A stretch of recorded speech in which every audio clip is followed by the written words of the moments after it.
News টুডেতে আপনাদেরকে স্বাগত। আমি দেখে নিচ্ছি এই মুহূর্তের বিশেষ খবর। রাজ্যপাল বোসের রিপোর্ট কার্ডের জবাব দিল রাজ্য। 9 পাতার চিঠিতে এখতিয়ার বোঝানো হলো রাজভবনকে। রিপোর্ট কার্ড পেশ করে রাজ্যের বিরুদ্ধে সুর চড়িয়েছিলেন রাজ্যপাল সিভি আনন্দ বোস। এবার সেই রিপোর্ট কার্ডের জবাব দিল রাজ্য। 9 পাতার চিঠির প্রায় প্রতিটি ছত্রেই রাজভবনকে আক্রমণ শানিয়েছে নবান্ন। স্মরণ করিয়ে দেয়া হয়েছে রাজ্যপালের এখতিয়ারের বিষয়টিও। চিঠিতে বিশ্ববিদ্যালয়ে অস্থায়ী উপাচার্য নিয়োগের মাধ্যমে রাজ্যপাল রাজ্যের ক্ষমতা খর্ব করতে চাইছেন বলে অভিযোগ তোলা হয়েছে।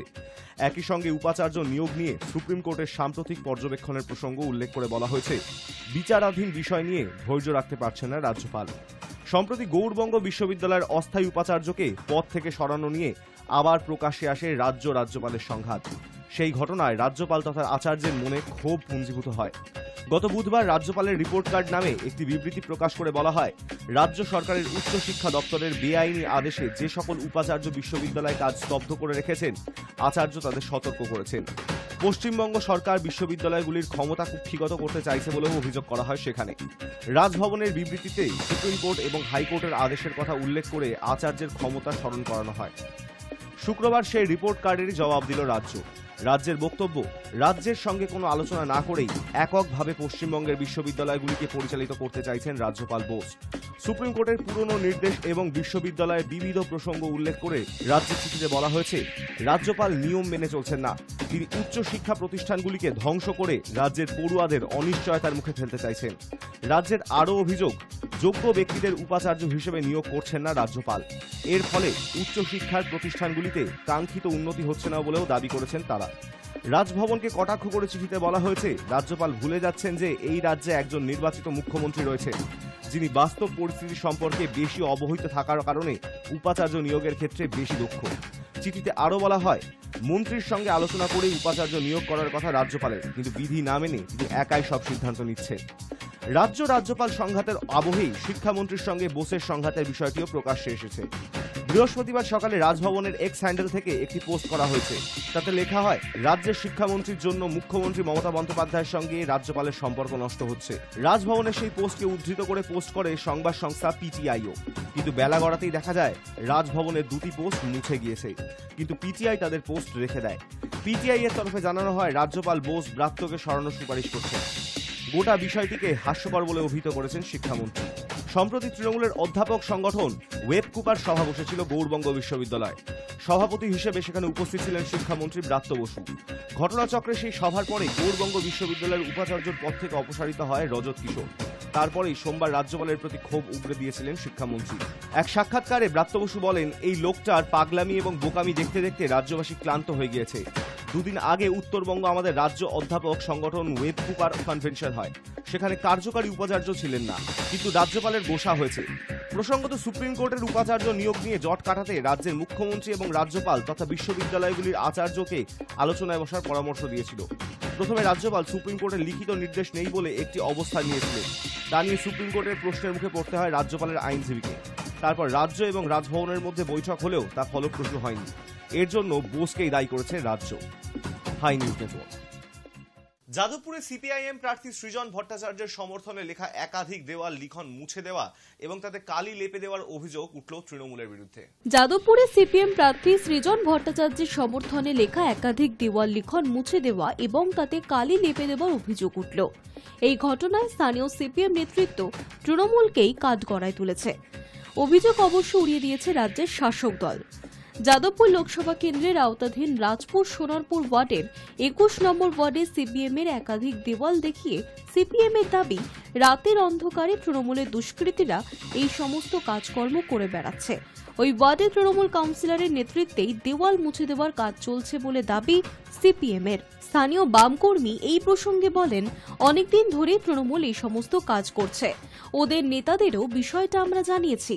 আমাদের এলাকায় যত ফ্রন্টেজ দেওয়াল আছে আমরা দীর্ঘদিন ধরে লিখে আসি, সেই দেওয়ালগুলো তৃণমূল একের পর এক প্রথমেই জোর করে ওরা আমাদের দেওয়াল করা, আমাদের মার্ক করা সেই দেওয়ালগুলোকে ওরা মুছে সাদা রং করে ওরা টিএমসি লিখে দেয়।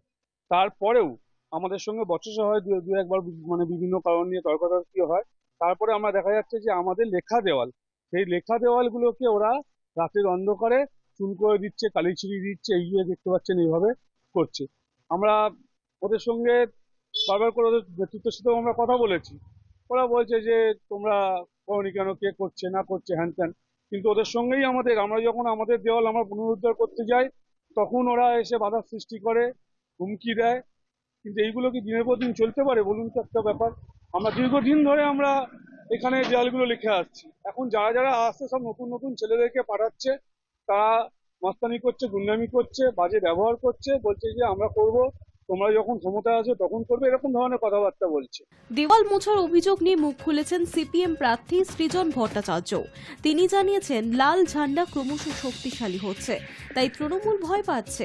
মানুষের মনে আছে লাল ঝান্ডা, দেওয়াল মুছে তৃণমূল কিছুই করতে পারবে না। তৃণমূল টালিগঞ্জ সহ আরও বেশ কিছু জায়গাতেও তাদের দেওয়াল লিখন মুছে দিয়েছে বলে দাবি সৃজন ভট্টাচার্যের। সোনারপুরে 21 নম্বর ওয়ার্ড পূর্বায়ন, ওখানে দেয়াল লেখা মোছার চেষ্টা করেছে, কালি লাগিয়েছে। এই যা করছে এতে প্রমাণিত হচ্ছে যত দিন এগোচ্ছে লাল ঝান্ডা শক্তিশালী হচ্ছে, লাল ঝান্ডাকে ভয় বাড়ছে। তৃণমূল যদি বুঝে থাকে, ভেবে থাকে যে এই করে ওরা বাড়তি আনন্দ, বাড়তি সুবিধা পাবে, তা হবে না। মানুষ দেখছেন, নিজের কবর নিজেরাই খুঁড়ছে। তার বিরুদ্ধে অভিযোগের প্রেক্ষিতে রাজপুর সোনারপুর পৌরসভার 21 নম্বর ওয়ার্ডের তৃণমূল কাউন্সিলর মিলন সরকারের দাবি, এলাকায় সিপিএম এর দেওয়াল লেখার লোকই নেই, তাই এই সমস্ত অভিযোগ তুলে নজর কাটতে চাইছে। তার কথা, এলাকার মানুষ তৃণমূলের কাছ থেকে পরিষেবা পায়, ভোটের ফলেই প্রমাণিত হয়ে যাবে মানুষ কাদের সঙ্গে রয়েছে। হতাশা থেকে সিপিএম তাদের বিরুদ্ধে মিথ্যে অভিযোগ করছে। এই ধরনের মিথ্যা অভিযোগ, এখানে আপনাকে মনে রাখতে হবে যে মানুষ এখানে পরিষেবা যেভাবে পায় তৃণমূল কংগ্রেসের থেকে, সেইটাকে মানুষ তাকে প্রাধান্য দেয়। এবার তাদের দেয়াল তারা যদি না লিখতে দেয়, তাতে আমি এখানে হস্তক্ষেপ করতে পারি না, কারণ এটা নির্বাচন কমিশনের একটা অর্ডার আছে যে যদি কারো দেয়াল লিখতে হয় তার কাছ থেকে মতামত নিয়েই দেয়াল লিখতে হবে। সেই জায়গায় দাঁড়িয়ে থেকে যদি সিপিএম কে মানুষ যদি বর্জন করেছে, তা আমরা এখানে কি করতে পারি? এটা তো আমাদের কিছু করার নেই। বা এখানে মিলন সরকার বা কাউন্সিলর বা চেয়ারম্যান বা এমএলএ ম্যাডামের কিছু করার থাকে না, কারণ আমরা তো ধরে ধরে কাউকে গিয়ে বলতে পারবো না যে ভাই তোমার দেয়ালটা সিপিএম কে লিখতে দাও।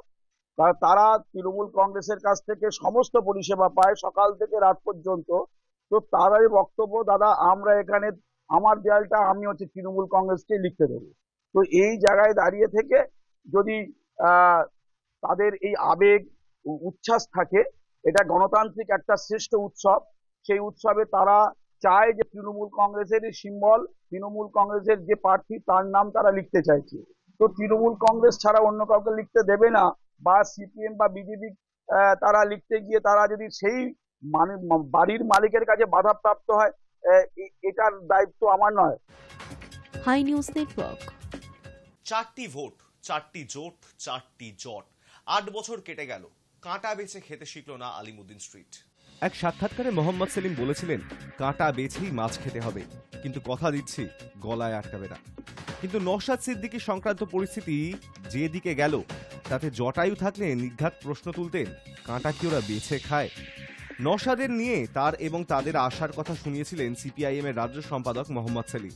কিন্তু সেই সেলিমই বৃহস্পতিবার বলেছেন, আইএসএফ অন্যের সেজে দেওয়া তামাক খাচ্ছে। নওশাদ অবশ্য জোট ভাঙার দায় চাপিয়েছে সিপিএম এর ঘাড়েই। 8 বছর, 4টি বড় ভোট, 2টি লোকসভা, 2টি বিধানসভা। সেই 4টি ভোটেই ধাক্কা খেয়েছে বঙ্গ সিপিএম এর জোট পরিকল্পনা। কখনো তা দলীয় স্তরে, কখনো জোট সঙ্গীরা মাঝপথে হাত ছেড়েছে। 2024-এর লোকসভা ভোটের আগে আইএসএফ নিজেদের মতো প্রার্থী ঘোষণা করে দেওয়ার পরে পুরনো স্মৃতি ফিরে এসেছে বাম তথা রাজনৈতিক মহলে, এবং এও বাস্তব যে প্রতিটি ক্ষেত্রেই কণ্টকবিদ্ধ হতে হয়েছে রাজ্য সিপিএমকে। ধাক্কা যে অতীতেও খেতে হয়েছে, এবারও তাই হলো। তা ঘরোয়া আলোচনায় মেনে নিচ্ছে সিপিএম এর প্রথম সারির একাধিক নেতাও। মমতা বন্দ্যোপাধ্যায় সরকার তখন প্রথম মেয়াদ শেষ করেছে। সেই সরকারকে সরাতে 2016 সালে জোট করেছিল বাম কংগ্রেস। যে কংগ্রেস 2011 সালে তৃণমূলের সঙ্গে জোট গড়ে বামেদের 34 বছরের শাসন থেকে উৎখাত করেছিল, মন্ত্রিসভাতেও গিয়েছিল। কিন্তু রাজ্যপাট মহাকরণ থেকে নবান্নে যাওয়ার আগেই মন্ত্রিসভা ছেড়ে দিয়েছিল কংগ্রেস। তারপর তারা বামেদের হাত ধরে। বামেরাও মনে করেছিল কংগ্রেসের সঙ্গে জোট করে 5 বছর তৃণমূল সরকারকে ক্ষমতাচ্যুত করা যাবে। সেই ভোটে বাম এবং কংগ্রেস কর্মীদের মধ্যে নিচুতলায় জড়তা ছিল। কিন্তু তার চেয়েও বড় হয়ে উঠেছিল সিপিএম এর অভ্যন্তরীণ দ্বন্দ্ব। ভোটের পরে সিপিএম কেন্দ্রীয় কমিটি স্পষ্ট জানিয়ে দিয়েছিল তাদের বাংলা ইউনিট কংগ্রেসের সঙ্গে আসন সমঝোতা করে দলের লাইন লঙ্ঘন করেছে। পলিট ব্যুরো ডিভিশন বেঞ্চ কলকাতায় এসে বকুনি দিয়ে গিয়েছিল আলিমুদ্দিন স্ট্রিটের নেতাদের। তারপরে অবশ্য সিপিএম পরবর্তী পার্টি কংগ্রেসে ঠিক করে বিজেপি এবং কংগ্রেসের সঙ্গে সম দূরত্বের নীতি থেকে তারা সরে আসবে। মূল শত্রু হিসেবে বিজেপিকেই চিহ্নিত করে তারা, এবং এও ঠিক হয় এক একটি রাজ্যের রাজনৈতিক বাস্তবতা এক এক রকম, ফলে রাজ্যভিত্তিক নির্বাচনী কৌশল ঠিক হবে। তারপর আসে 2019 সালের লোকসভা ভোট। তখন প্রদেশ কংগ্রেস সভাপতি সোমেন মিত্র, সিপিএম এর রাজ্য সম্পাদকের দায়িত্বে সূর্যকান্ত মিশ্র। বাম এবং কংগ্রেস নেতাদের মধ্যে একাধিক বৈঠক হয়। আসন সমঝোতা, কে কত আসনে লড়বে, কোন সূচকে কোন আসন ভাগ বাটোয়ারা হবে ইত্যাদি আলোচনার মধ্যেই দেখা গিয়েছিল একতরফা প্রার্থী তালিকা ঘোষণা করে দিয়েছে বামেরা। পাল্টা কংগ্রেসও তাদের প্রার্থী ঘোষণা করে দেয়। সেই সময় সোমেনের সঙ্গে বিমান বসুর বাগযুদ্ধ হয়েছিল বিস্তর। কংগ্রেসের বিরুদ্ধে তোপ দেগে বিমান বলেছিল নিশ্চয়ই টাকা পয়সার খেলা হয়েছে। পাল্টা সোমেন বলেছিল টেবিলের ওপর দিয়ে বা নিচ থেকে কে টাকা নিচ্ছেন তা আমরা বলতে পারবো না, কিন্তু বিমানবাবু বলতে পারবেন। তার 2 বছর পর 2021 সালের বিধানসভা ভোট, তার মধ্যেই বাংলার রাজনৈতিক ভারসাম্য বদলে গিয়েছে। 2019 সালের লোকসভার ভোটে রাজ্যে 18টি আসনে জিতে বিরোধী পরিসরে বাম কংগ্রেসকে সরিয়ে দিয়ে গাঢ় হয়ে উঠেছে পদ্মের প্রভাব। 2021-এর বিধানসভায় ফের কাছাকাছি আসে বাম কংগ্রেস, সঙ্গে জুড়ে যায় সদ্য ভূমিষ্ঠ আইএসএফ। তাদের গাল ভরা নামও হয়েছিল সংযুক্ত মোর্চা। ব্রিগেড সমাবেশও হয়েছিল, কিন্তু সেই মঞ্চেই তাল কেটে গিয়েছিল জোটের। মঞ্চে অধীর চৌধুরীর বক্তৃতা চলাকালীন আবির্ভূত হয় পীরজাদা আব্বাস সিদ্দিকী। আব্বাসকে মঞ্চে অভিবাদন জানান সেলিম। মঞ্চের বিভিন্ন প্রান্তে ঘুরে ঘুরে আব্বাস হাত নাড়তে থাকেন জনতার দিকে। বক্তৃতা থামিয়ে দিতে হয়েছিল অধীরকে। পরিস্থিতি এমন হয় যে পোডিয়াম ছেড়েই দিচ্ছিলেন ক্রুদ্ধ অধীর। কোনো ক্রমে তাকে বুঝিয়ে সুঝিয়ে মাইক্রোফোনের সামনে এনে দাঁড় করান বিমান। সেই মোর্চার ভোট পর্যন্ত সংযুক্ত থাকেনি। ভোটের আগেই অধীর বলে দিয়েছিলেন তাদের সঙ্গে বামেদের জোট থাকলেও আইএসএফ এর কোনো জোট নেই। আইএসএফ কে কোথা থেকে নিয়ে আসা হলো সেই প্রশ্নে বিদ্ধ হতে হয়েছিল সিপিএমকে। সেই আইএসএফই এবার জোট ভেঙে বেরিয়ে গিয়ে প্রার্থী ঘোষণা করে দিয়েছে। এমনকি সিপিএম রাজ্য সম্পাদক সেলিম যে কেন্দ্র থেকে লড়ছেন সেই মুর্শিদাবাদেও প্রার্থী রয়েছে নওশাদের। বারবার কেন সিপিএমই ধাক্কা খাচ্ছে? বারবার কেন জোটে জট পাকছে? দলের কেন্দ্রীয় কমিটির সদস্য তথা দমদম লোকসভা কেন্দ্রের প্রার্থীর বক্তব্য, আমরা দেশের রাজনীতিকে যে দৃষ্টিভঙ্গিতে দেখি সকলে সেই এক দৃষ্টিভঙ্গিতে দেখবে তা তো হয় না, কিন্তু উদ্দেশ্য ঠিক রেখে সমন্বয় রক্ষা করা, নির্বাচনী সমঝোতা করা এগুলি সব ধারাবাহিক রাজনীতির প্রক্রিয়া।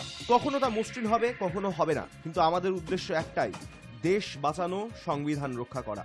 প্রদেশ কংগ্রেসের অন্যতম মুখপাত্র সুমন রায়চৌধুরীর আবার বক্তব্য, হতে পারে বামেরা কখনো কখনো ধাক্কা খেয়েছে, কিন্তু এখন তাদের সঙ্গে আমাদের সম্পর্ক মসৃণ। তৃণমূল এবং বিজেপি বিরোধী রাজনীতিতে আমরা সেভাবেই আগামী দিনে এগোতে চাই। তবে আইএসএফ এর ভূমিকায় তীব্র সমালোচনা করেছে কংগ্রেসের সুমন। তৃণমূল মুখপাত্র কুণাল ঘোষের বক্তব্য অবশ্য স্পষ্ট, ক্ষমতায় থাকার সময় সিপিএম শরিক দলের ওপর দাদাগিরি করত, কিন্তু তখন ক্ষমতার মধু ছিল, তাই কখনো কখনো শরিকেরা ফোঁস করলেও শেষ পর্যন্ত ফ্রন্টেই থেকে যেত। কিন্তু এখন তো সিপিএম নামক জাহাজটাই ডুবে গিয়েছে, তাই তারা চাইছে খড়কুটো ধরতে। তাতে নীতি আদর্শের বালাই নেই, ফলে যা হওয়ার তাই হচ্ছে। জটায়ু থাকলে বলতেন ওরা কাঁটা বেছে খেতে জানে না। Hi news network. সিপিএম এর দিল্লির নেতারা এখন অনেক ব্যস্ত ও মহড়ায়। কোন মঞ্চে কোন সংলাপ, দ্বৈত চরিত্রের প্রস্তুতি তুঙ্গে। নাটকের নাম দিল্লি বাড়ির লড়াই, কিন্তু সেই নাটকে দ্বৈত চরিত্র করতে হবে দিল্লির অনেক সিপিএম নেতাকে। ঈশ্বরের আপন দেশ কেরলে প্রচারে গিয়ে মাইক ধরেই কংগ্রেসকে সাপ সাপান্ত করতে হবে, আর বিহার, বাংলা, রাজস্থানের মতন রাজ্যে দলের হয়ে প্রচারে গিয়ে কংগ্রেস সম্পর্কে ভালো ভালো কথা বলতে হবে। আপাতত তারই মহড়ায় ব্যস্ত তাঁরা, কিন্তু তা নিয়ে ঘরোয়া আলোচনায় বিড়ম্বনার কথাও গোপন করছে না একেজি ভবনের নেতারা। তবে তারা নিজেরা নিজেদের সান্ত্বনা দিতে এও বলেছেন কংগ্রেসের নেতাদেরও একই কাজ করতে হবে, অর্থাৎ তাঁরা একা নন। সর্বভারতীয় সিপিএম এক প্রথম সারির নেতার কথায় কেরলের রাজনীতির যে বাস্তবতা, তাতে ওখানে আমাকে প্রচারে গিয়ে মাইক হাতে নিশ্চয়ই কংগ্রেসকে আক্রমণ করতে হবে, এর অন্যথা করা যাবে না। কারণ গোল গোল করে কথা বললে নিচু তলার কমরেডরা খেপে যাবেন। আবার সেই আমাকেই পরের দিন বাংলায় প্রচারে যেতে হলে সেখানকার মঞ্চে ঠিক উল্টো কথা বলতে হবে। কি মুশকিল বলুন দেখি। রসিকতা করে ওই নেতা আরও বলেন, আমায় এক ডাক্তার বন্ধু সতর্ক করে দিয়েছে, বলেছেন ভুল করে কেরলের সভা করতে গিয়ে আবার বাংলা স্ক্রিপ্ট পড়ে ফেলিস না, কিংবা বাংলায় গিয়ে কেরলের। কেরল ব্যতিক্রম, সেখানে সিপিএম শাসক দল, প্রধান বিরোধী দল কংগ্রেস। বিজেপি এখনো সেখানে সেভাবে ছাপ ফেলতে পারেনি। তা বাদ দিয়ে তামিলনাড়ু, বাংলা, রাজস্থান, বিহার, ত্রিপুরায় সিপিএম রয়েছে কংগ্রেসের সঙ্গে জোটে। যে রাজস্থানে গত নভেম্বরে সিপিএম লড়েছিল কংগ্রেসের বিরুদ্ধে, সেখানেও জোট হয়েছে। শুধু জোট নয়, সর্বভারতীয় কংগ্রেস যে রাজস্থানের প্রার্থী তালিকা ঘোষণা করেছিল তাতে ৩৯ নম্বর কলামে লেখা ছিল শিকার কেন্দ্র সিপিএম এর জন্য ছাড়া হলো। শিকারে সিপিএম প্রার্থী হিসেবে লড়ছেন রাজ্য সম্পাদক আমরা রাম, যার সমর্থনে গত ২৬শে মার্চ একসঙ্গে জনসভা করেছিলেন সিপিআইএম এর পলিট ব্যুরো সদস্য বৃন্দা কারাট এবং রাজস্থানে কংগ্রেসের প্রাক্তন মুখ্যমন্ত্রী অশোক গেহলট। আবার এই বৃন্দাই কেরলের ওয়ানেডে সিপিআইএম প্রার্থী অ্যানি রাজার হয়ে প্রচার করতে গিয়ে রাহুল গান্ধীকে তুলোধনা করবেন, কিংবা গহলত বিঁধবেন সিপিএম এর টমাস আইজ্যাক, শৈলজা টিচারদের। ২০১৬ সাল থেকে বাংলায় সিপিএম এবং কংগ্রেসের বন্ধুত্ব শুরু হয়েছিল। মাঝে ছাড়াছাড়ি হলে এখন আবার এই রাজ্যে মোহাম্মদ সেলিম, অধীর চৌধুরীর বন্ধুত্বপূর্ণ এবং সহযোগিতামূলক সমঝোতার পথে অনেকটাই এগিয়ে গিয়েছে। এক সাক্ষাৎকারে মোহাম্মদ সেলিম তার সঙ্গে অধীরের রসায়নকে জুটি বলে অভিহিত করেছেন।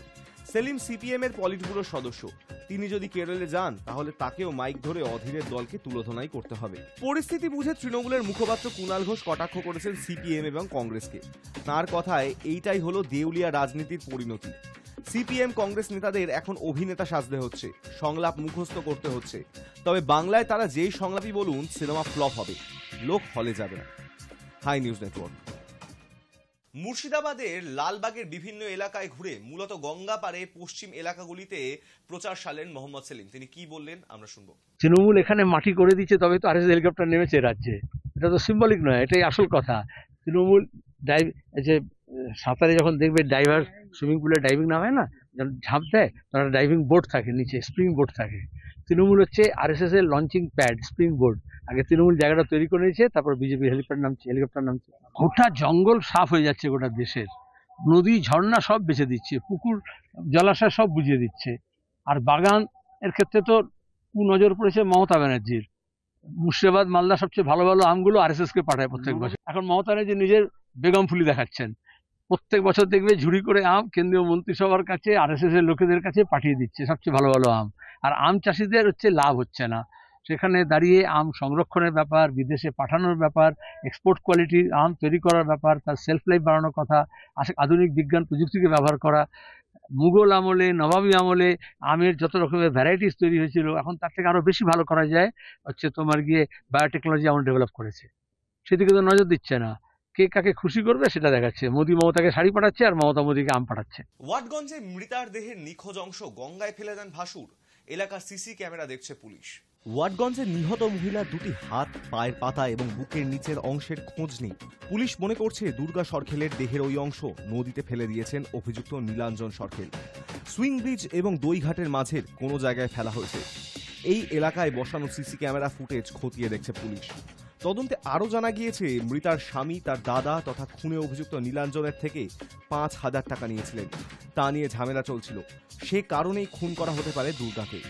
ওয়াটগঞ্জে যে বাড়িতে দুর্গার দেহ কাটা হয়েছিল, শুক্রবার সেখানে পৌঁছেছে কলকাতার ফরেন্সিক দপ্তরের ডিএনএ বিভাগের কর্মীরা। পুজোর ঘরও ঘুরে দেখা হচ্ছে। দুর্গার পরিবার তন্ত্র সাধনার অভিযোগ করেছিল, যেখানে দেহ মিলেছিল সেখানেও গেল ফরেন্সিক দল। বৃহস্পতিবার দুর্গাকে খুনের অভিযোগে গ্রেপ্তার করা হয়েছিল তার ভাসুর নীলাঞ্জনকে। পুলিশ জানিয়েছে তদন্তে সহযোগিতা করছেন না তিনি। এখনো পর্যন্ত নীলাঞ্জন বারবার একই কথা বলেছেন, আমি কিছু জানি না। পাশাপাশি পুলিশের আরও অভিযোগ, বয়ান বদলে তদন্তকারীদের বিভ্রান্ত করার চেষ্টা করেছেন তিনি। ময়না তদন্তের রিপোর্টে বলা হয়েছিল ধারালো কিছু দিয়ে খুন করা হয়েছে দুর্গাকে। খুনের জন্য দা বা কাটারি ব্যবহার করা হয়েছে কিনা তাও খতিয়ে দেখছে পুলিশ। ওয়াটগঞ্জের পরিত্যক্ত যে ব্যারাকে দুর্গার খণ্ডিত দেহ মিলেছিল, সেখান থেকে তার বাড়ির দূরত্ব প্রায় ৬০০ মিটার। পুলিশ জানিয়েছে বাড়ি থেকে সাইকেলে চাপিয়েই সে দেহ ঘটনাস্থলে এনেছিল অভিযুক্ত। তাদের আরও দাবি, বস্তায় ভরে আনা হয়েছিল দেহ, ভোর ৫টার মধ্যে সেরে ফেলা হয়েছিল কাজ।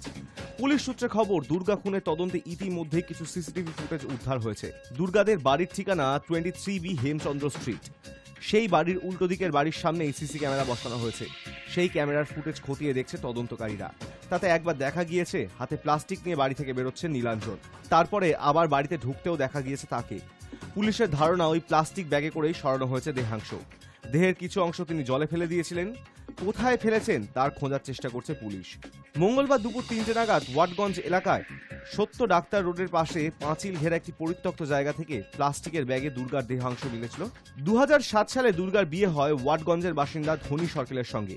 দম্পতির এক ছেলেও রয়েছে, 10ম শ্রেণীতে পড়ে সে। বাড়িতে দুর্গার স্বামী এবং ছেলে, পাশাপাশি ভাসুর, ননদ, শাশুড়িও থাকেন। দুর্গার পরিবারের অভিযোগ, শ্বশুর বাড়ির তরফে তাদের মেয়ের নিখোঁজ হয়ে যাওয়ার খবর জানানো হয়নি। সংবাদ মাধ্যমে এক মহিলার ক্ষতবিক্ষত দেহ উদ্ধারের খবর দেখে এবং গত 2 দিন ধরে দুর্গার সঙ্গে যোগাযোগ করতে না পেরে পরিবারের লোকেরা মঙ্গলবার থানায় যান। Hi News report. নতুন ছবি নিয়ে হুমকির মুখে পড়তে হচ্ছে অভিনেত্রী রাইমা সেনকে। বাড়ির ল্যান্ডলাইনে ফোন করে লাগাতার অভিনেত্রীকে হুমকি দেওয়া হচ্ছে বলে খবর। তারকাদের নিয়ে সমাজ মাধ্যমে ট্রোলিং নতুন ঘটনা নয়, তবে এবার বেনজির ঘটনার সাক্ষী থাকলেন অভিনেত্রী রাইমা সেন। বাড়ির ল্যান্ডলাইনে ফোন করে লাগাতার অভিনেত্রীকে হুমকি দেওয়া হচ্ছে বলে খবর। কিন্তু কেন? ভোটের মুখে প্রোপাগান্ডা ছবি, সুচিত্রা সেনের নাতনি হয়েও কেন রাজি হলেন? অভিযোগ তুলে রাইমা সেনকে ক্রমাগত হুমকি দেওয়া হচ্ছে। মা কালী নামের একটি হিন্দি ছবিতে অভিনয় করেছেন রাইমা সেন। ছবির প্রেক্ষাপট 1946 সালের 16ই অগাস্টের সাম্প্রদায়িক হিংসা, ইতিহাসে যা ডিরেক্ট অ্যাকশন ডে বা 1946 ক্যালকাটা কিলিংস নামে পরিচিত। সম্প্রতি ছবির একাধিক পোস্টার প্রকাশ্যে এসেছে। সূত্রের দাবি, তারপর থেকেই নাকি অভিনেত্রীর কলকাতার বাড়ির ল্যান্ডলাইন ফোনে অজ্ঞাত পরিচয় কিছু ব্যক্তি লাগাতার অভিনেত্রীকে হুমকি দিচ্ছেন। অভিনেত্রীর কথায় বাংলা হিন্দি উভয় ভাষাতেই অশ্রাব্য শব্দেই হুমকি দেওয়া হচ্ছে। প্রশ্ন ছোড়া হচ্ছে, আপনাকে তো কলকাতাতেই থাকতে হবে, সুচিত্রা সেনের নাতনি হয়ে কিভাবে রাজি হলেন? এই ধরনের বাক্য ফোনের ওপার থেকে ধেয়ে আসছে। রাইমা জানান, আমি বাইরে, মা বাবা বাড়িতে একা থাকেন, স্বাভাবিকভাবেই ওরা একটু চিন্তিত। রাইমার মতে, ছবি না দেখে আগের থেকে কোনো কিছু অনুমান করে নেওয়া উচিত নয়। তার কথায়, শিল্পীর কাজ যে কোনো চরিত্রে সাবলীল অভিনয় করা। ভালো চরিত্র দেখেই ছবিটা করতে রাজি হই। এখন অহেতুক বিষয়টা জটিলতার দিকে বাঁক নিচ্ছে। তবে এখনই তিনি আইনি পদক্ষেপ করবেন না বলে জানিয়েছেন। লোকসভা ভোটের দিন এগিয়ে আসছে, তার আগে মা কালী ছবিটিকে প্রোপাগান্ডা ছবি হিসেবে দাগিয়ে দেওয়ার চেষ্টা করা হচ্ছে বলেই কি এই হুমকি? উঠছে প্রশ্ন। Hi news Network. গ্রামের ধারে ছোট একটি রেল স্টেশন, কিন্তু রেল কর্তৃপক্ষের স্টেশনের দায়িত্ব পালন করবেন না। রেল স্টেশনের সমস্ত কাজ সামলান সেই গ্রামের বাসিন্দারাই। কোথায় রয়েছে এই স্টেশন? রাজস্থানের একটি ছোট্ট গ্রাম রশিদপুর খড়ি। 1923 সালে রাজস্থানের রশিদপুর খড়ি গ্রামে একটি রেল স্টেশন তৈরি করা হয়। রেলপথে রাজস্থানের জয়পুর থেকে চুরু যাওয়ার পথে গ্রামটি পড়ে। যাতায়াতের সুবিধার জন্য এই গ্রামে স্টেশন তৈরির সিদ্ধান্ত নেন ব্রিটিশরা। রশিদপুর খড়ি গ্রামে স্টেশন নির্মাণের ফলে গ্রামবাসীদের যাতায়াতের পাশাপাশি ব্যবসা বাণিজ্যেও সুবিধা হতো। স্বাধীনতা সংগ্রাম থেকে শুরু করে দেশভাগ, এমনকি ভারত পাকিস্তানের যুদ্ধেরও সাক্ষী থেকেছে এই স্টেশন। 2005 সালে রশিদপুর খড়ি গ্রামের স্টেশনটি বন্ধ করে দেওয়ার সিদ্ধান্ত নেয় রেল। ওই স্টেশন থেকে যে পরিমাণ আয় হতো সে তুলনায় রক্ষণাবেক্ষণের খরচ পড়ত বেশি। সব মিলিয়ে রেলের কাছে লোকসানের খাতায় নাম লিখিয়ে ফেলেছিল এই স্টেশনটি। রেল স্টেশন বন্ধ হয়ে যাওয়ার কথা শুনে আপত্তি জানান রশিদপুর খড়ি গ্রামের বাসিন্দারা। স্টেশনটি পুরোপুরি বন্ধ হয়ে গেলে সমস্যায় পড়তেন তারাই। তাই রেল প্রশাসনের কাছে স্টেশন চালু রাখার আবেদন জানান গ্রামবাসীরা, কিন্তু তাতে কোনো লাভ হয় না। কোনো উপায় না পেয়ে রশিদপুর খড়ি গ্রামের কয়েকজন বাসিন্দা মিলে দল বেঁধে রেল আধিকারিকদের সঙ্গে দেখা করতে যান। রশিদপুর খড়ি গ্রামের স্টেশনটিকে যেন চালু রাখা হয় সেই আবেদন সরাসরি রেল প্রশাসনকে জানান গ্রামবাসীরাই। অবশেষে রেল প্রশাসন স্টেশনটি চালু রাখার প্রস্তাবে রাজি হন, তবে তাদের তরফে একটি শর্ত দেওয়া হয়। রেল প্রশাসনের তরফে জানানো হয়, রশিদপুর খড়ি গ্রামের বাসিন্দারা তাদের দেওয়া শর্ত মেনে না চললে স্টেশনটির সঙ্গে সঙ্গে বন্ধ করে দেওয়া হবে। রেল প্রশাসনের সেই শর্তেই রাজি হন গ্রামবাসীরা। রশিদপুর খড়ি গ্রামের বাসিন্দাদের শর্ত দেওয়া হয়, স্টেশনের রক্ষণাবেক্ষণের দায়িত্বে থাকতে হবে তাদেরই, এমনকি টিকিটও বিক্রি করতে হবে গ্রামবাসীদের। প্রতি মাসে 3 লক্ষ টাকা মূল্যের টিকিট বিক্রির শর্ত দিয়েছিল রেল প্রশাসন। যদি নির্দিষ্ট পরিমাণ টিকিট বিক্রি না হয় তাহলে রশিদপুর খড়ি গ্রামের স্টেশনটি বন্ধ করে দেওয়া হবে বলেও জানিয়ে দেওয়া হয়। 2009 সালে রেল প্রশাসনের সঙ্গে একটি চুক্তিপত্রে স্বাক্ষর করেন গ্রামবাসীরা। রশিদপুর খড়ি গ্রামে যে একটি রেল স্টেশন রয়েছে তার প্রচার করতে বাড়ি বাড়ি ঘোরেন গ্রামবাসীরা। কোন সময় কোন ট্রেন ছাড়ে, টিকিটের ভাড়া কত, সেই সমস্ত তথ্য অন্য গ্রামে গিয়েও জানাতে শুরু করেন তারা। রেল স্টেশনটি পুরোদমে কার্যকরী করে তোলার জন্য সব রকম চেষ্টা চালিয়ে যান। শর্ত মেনে রশিদপুর খড়ি গ্রামের বাসিন্দারা নিজেরাই স্টেশনের সব রকম দায়িত্ব পালন করতে শুরু করেন। স্টেশন মাস্টার, গার্ড সহ অন্যান্য পদে গ্রামের বাসিন্দাদেরই নিযুক্ত করা হয়। রশিদপুর খড়ি গ্রামে স্টেশনের রক্ষণাবেক্ষণের সমস্ত দায়িত্ব নিয়ে নেন সেখানকার বাসিন্দারা। রেল প্রশাসনের দেওয়া শর্ত অনুযায়ী 3 লক্ষ টাকা মূল্যের টিকিটও বিক্রি করেছেন তারা। বর্তমানে ভারতের উল্লেখযোগ্য রেল স্টেশনের তালিকায় নাম লিখিয়েছে এই রশিদপুর খড়ি স্টেশন। তবে এখনো এই স্টেশনের দায়িত্বে রয়েছেন কিন্তু গ্রামের বাসিন্দারাই। Hi news network. News today এখন এই পর্যন্তই। দেখতে থাকুন হাই নিউজ, নির্ভীক, নিরপেক্ষ।